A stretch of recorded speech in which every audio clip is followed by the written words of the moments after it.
What exactly does it mean to not be a part of the world? Inside the Jehovah Witness organization, they're constantly telling their members, be no part of the world. But they don't really follow that themselves. Allow me to explain. Like, for instance, when it comes to taxes, most worldly false religions enjoy the privilege of not having to pay taxes. Now, if I was an organization that wanted to not do what all the other religions are doing and to not be a part of the world, I'd refrain from enjoying the privilege of not paying taxes. I would just pay them. I'm like, hey, that's what the false religions do. I'm gonna pay my taxes because I don't want to be considered or anything that all the rest of the religions are considered. Now, yes, it's dumb financially, but if your motives aren't financial and they're spiritual, and you don't want to be a part of the world, you would just pay the taxes, but not the organization. And not only do they enjoy being tax free, they also sue people. So they use the justice system, like they've sued people for copyright infringement. They've done a lot of things that worldly institutions would do. But they request that their members be no part of the world. Don't celebrate birthdays, don't celebrate holidays, don't do all this stuff. And you got to ask yourself why. Now, one of the most frustrating things about this organization that I personally find horrendous is the fact that their rules are so obvious. They're so obvious as to why they exist, and they're so cruel and brutal. And I'm kind of mad at myself for not realizing a long time ago exactly what the rules were meant for. So let's look at this whole not being a part of the world thing. When you don't celebrate your birthday, that puts you in a very small category of people. Very, very few people in the world don't at least recognize the day that they were born and have some type of celebration for it. Funny thing is, a lot of people actually on their birthday, they'll thank God. So there's very little religious reasons as to why you shouldn't do it. The scriptures and stories they give in the Bible are horrible at best as to why birthdays shouldn't be celebrated. It makes no sense. But the thing that I do want to point out is that if you did celebrate your birthday, or if you did celebrate holidays, what would happen is it opened you up to being able to celebrate something with a large variety of people. Not just your little group of people at your Kingdom Hall or just the Jehovah Witnesses themselves. The entire world recognizes when it's somebody's birthday. Most people, they celebrate it. It's a day to be celebrated. It's like, yeah, you made it, another year.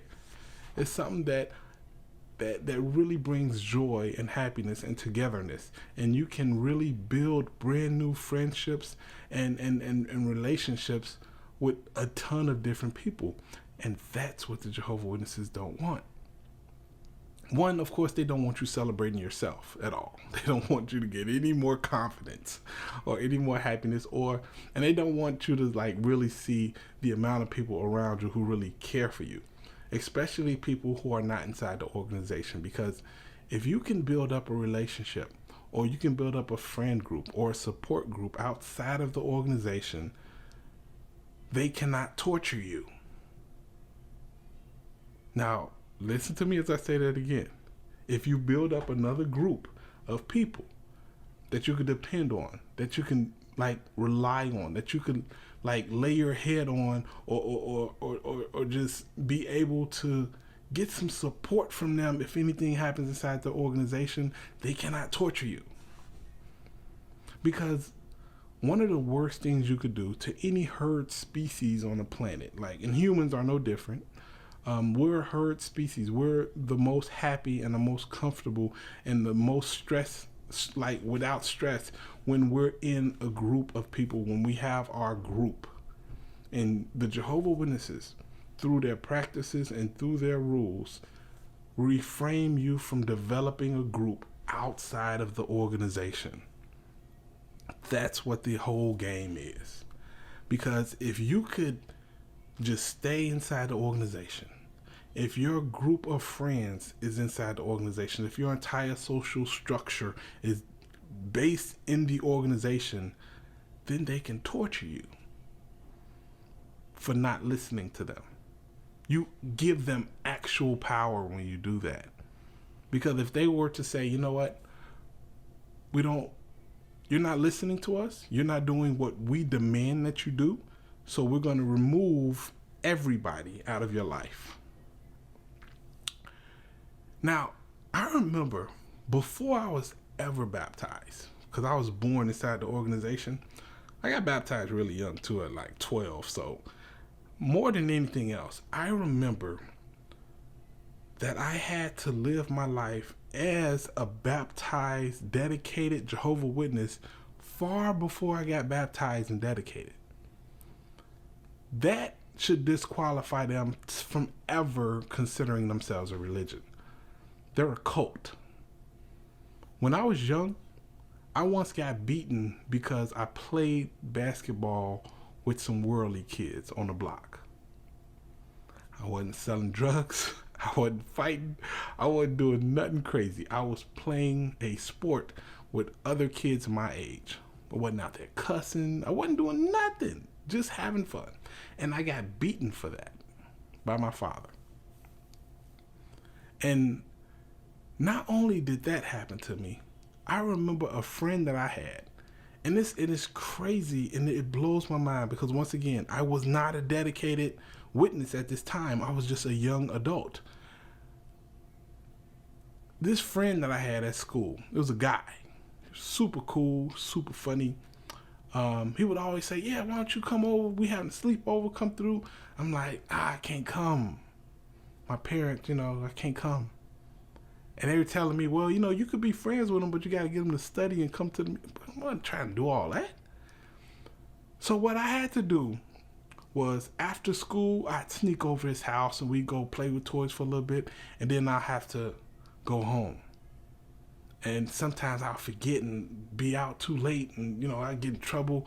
Or like if he would call, he'd know to call and let it ring one time and then hang up. I would know that's him trying to call me, and then I just wait till nobody's around and I call him back. Like, it was, why would a kid have to go through those troubles, Like, I remember it was a girl I was dating I had to do the same thing with, but I mastered it by that time. But the fact that me as a young man to have just a regular friendship with this kid my age, I had to go through all these hoops and stuff like that. And remember, I was not baptized. I was getting disciplined, put on punishment because they found out that I gave him my number. They found out that me and him were cool. I'm like, what are you doing being friends with a worldly person? Why are you giving him our number? What are you doing? Like, and then try to really make me feel like I did something wrong. When you're inside of the organization and they have all of these rules, remember, the rules are there to hurt you and to benefit them. They don't want you to have relationships outside the organization because they can't use their most devastating tactics to control you. And if they can control you, they can control your future. They can control your money. They can even control what happens after you die. Have you ever seen have you ever seen a practicing devout Jehovah's Witness funeral? It's a recruitment meeting. It's 100% a recruitment meeting. They're trying to get new people from your death and benefit from your death.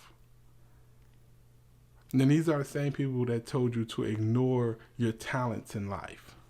They robbed, I don't know how many people the Jehovah's Witnesses have robbed the world of. Entertainers, sports people.